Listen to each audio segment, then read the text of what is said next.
review video of the week. We are in week 34. This is the week of May 3rd through May 7th.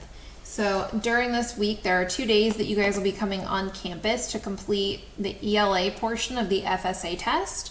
So you'll see on those 2 days, which is Tuesday and Wednesday, it's going to look a little bit different. So on Monday, we're going to follow that same exact structure. I know it's becoming very repetitive, but I think that it's working, so we're going to stick with it.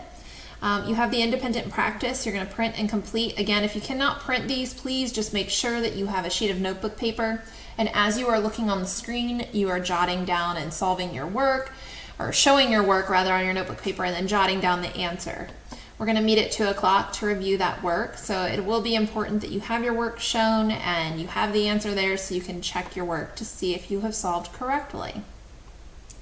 On Tuesday, because you will be on campus for testing, I've posted this video where I go through day 21, which was assigned for Tuesday, this page, so you can check your work after you've solved, and it's going to be the same thing on Wednesday. So a video here to go through and check now day 22.